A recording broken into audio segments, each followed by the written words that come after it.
We have a wonderful evening's entertainment lined up for you. 23.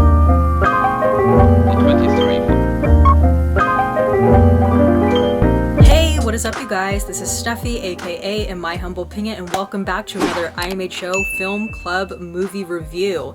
In today's video, I'm going to be talking about a movie that after she surprisingly won, in my opinion, won the Golden Globe for Best Lead Actress, I thought, you know what, I really need to watch this movie right now. And that movie is The United States vs. Billie Holiday. So The United States vs. Billie Holiday stars Andra Day, Trevante Rhodes, Leslie Jordan, Tyler James Williams, Davine Joy Randolph, Rob Morgan, Miss Lawrence, not Jennifer, Garrett Hedlund, Natasha Lyonne, and Evan Ross, which for those of you guys who aren't aware, Evan Ross as in the son of Diana Ross who starred in Lady Sings the Blues, who ended up winning a Golden Globe for her portrayal of Billie Holiday in that movie. And you know who else won a Golden Globe for playing Billie Holiday in a movie?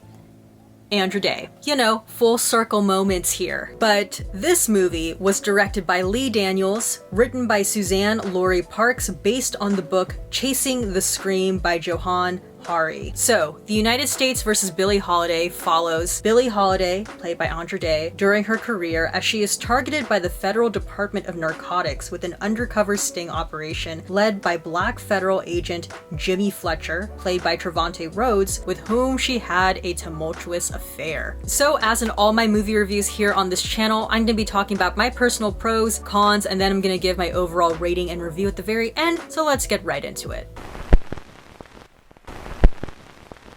So the pros, my first pro for this movie is, of course, Andra Day's performance. Now I'm sure some of you are thinking, Steffi, you're just saying that because she literally just won a Golden Globe about a week ago. And honestly, no, I am not just saying that because of her recent win. Andra Day is genuinely very good in this movie. In fact, I would go as far to say that I think her performance in this movie is literally the best part of this film. For someone who essentially this is their film debut, Andra Day did a hell of a job with leading this film. Now I can't speak for how accurate her portrayal of Billie Holiday was because I really do not know Billie Holiday that deeply, but what I will say is that Andra Day makes her a very likable person. Of course, you see her struggles, you see her pain, you see her grief, and yes, this was a complicated woman who lived a very complex life, who did and said things that most likely you wouldn't agree with.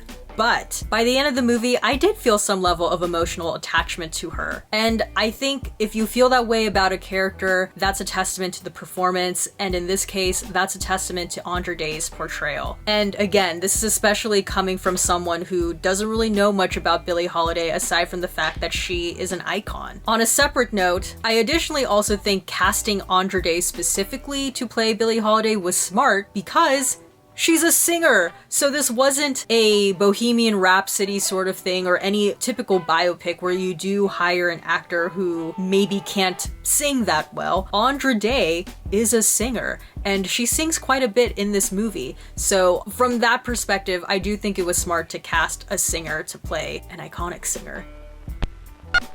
My second pro of this movie is Trevante Rhodes and Andra Day's chemistry. So personally, I thought they had great chemistry. You know, Trevante Rhodes plays the FBI agent who was sort of tasked to take down Billie Holiday, but along the way, he does eventually fall in love with her. And honestly, from the moment that those two characters first lay eyes on each other when he comes to her dressing room and he tries to get in, you already kind of feel a little chemistry there, which was nice to see develop over the course of the movie. Additionally, I think a large reason why I loved the moments that focused on their relationship, like literally my favorite part of this movie is this "we're in love" montage that starts happening towards the back half of the film. And I think despite it probably not being true, the reason why I like it is because this served as like a much needed source of light and levity for the character, which, you know, I will get into later in my review.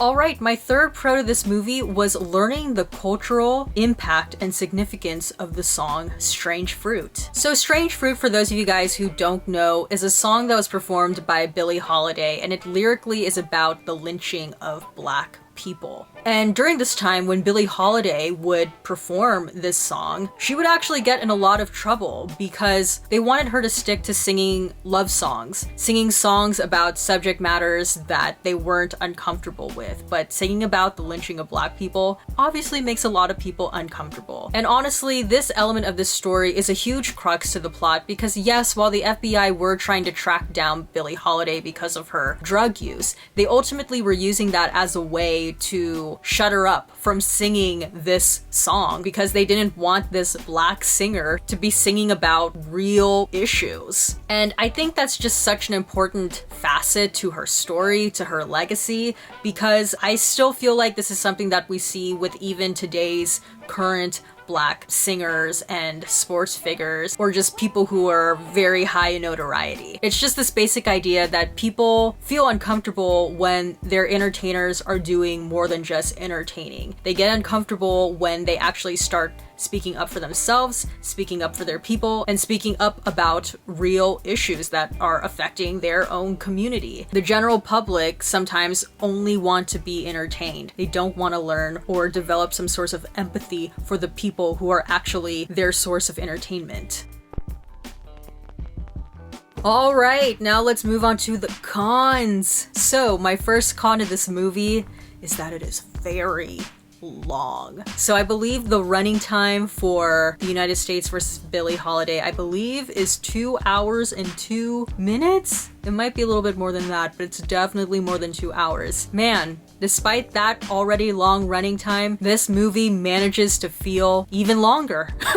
For me personally, I'm finding that I do not like long movies. I think any movie that is over an hour and 45 minutes is a bit of a time commitment, and I think the problem with the United States versus Billie Holiday specifically is that it is a movie that tries to do too much. Even though this isn't a traditional biopic in the sense of you see this person from birth to death, and it actually does primarily focus on a very specific period in Billie Holiday's life. Billie Holiday is a very complicated person who lived a life. A lot was always going on in her life, no matter what stage. And because of that, I think her specifically as a subject, but especially when it came to this movie, it would have worked so much better as a limited series. Her life is just too jam-packed to do it justice within a 2-hour movie.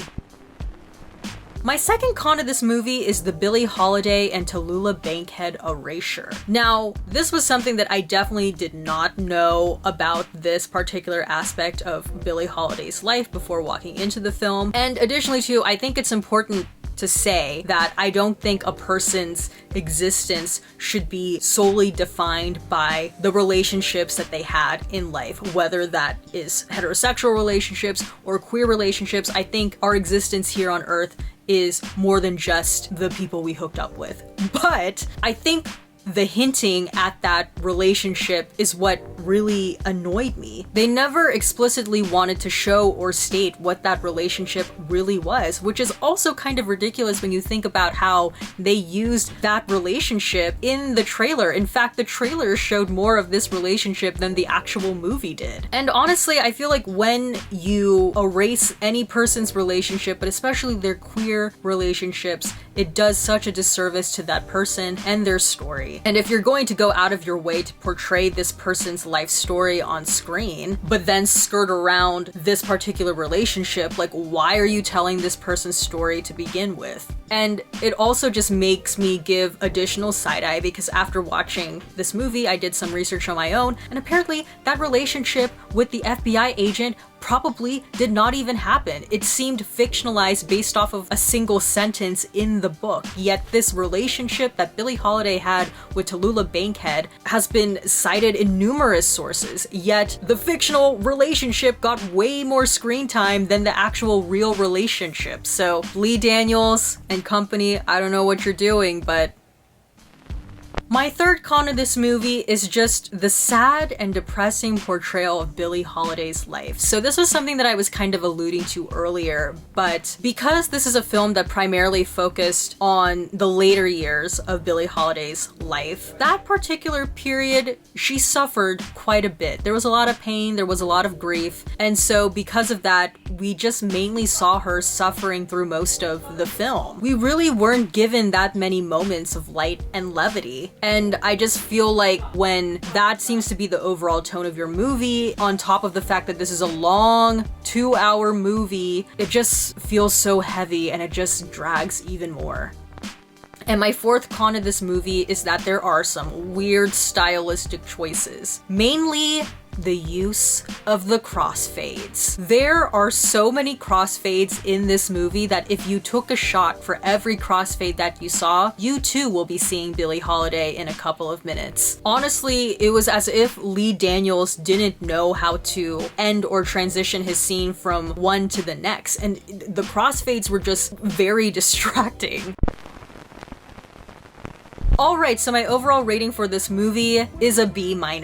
Andra Day's portrayal of Billie Holiday is quite literally what makes and saves this movie. Not only did she deserve a better movie to act in, but Billie Holiday deserved a better movie, period. Or if anything, this would have worked better as a limited series. While the movie is already long, it feels even longer because the script meanders its way through a plot that wants us to continually see our lead suffer. Billie Holiday may have sung about her pain, but her life shouldn't just be reduced to her blues. And alright, that's about it for this video. If you liked it, please give this video a thumbs up. Don't forget to hit the subscribe button and please turn on the notification button down below so you know when a new video from me comes out, and comment down below your thoughts on the United States versus Billie Holiday. Did you watch this movie before the Golden Globes? And if you did, were you, after watching it, like, yes, Andra Day is a frontrunner? Or were you just as surprised as everyone else seemed to be? Also, going to take this moment to plug my podcast that I host. It's a podcast called Diva Dailies, where we deconstruct divas on film, TV, and in music. If you like this movie, I feel like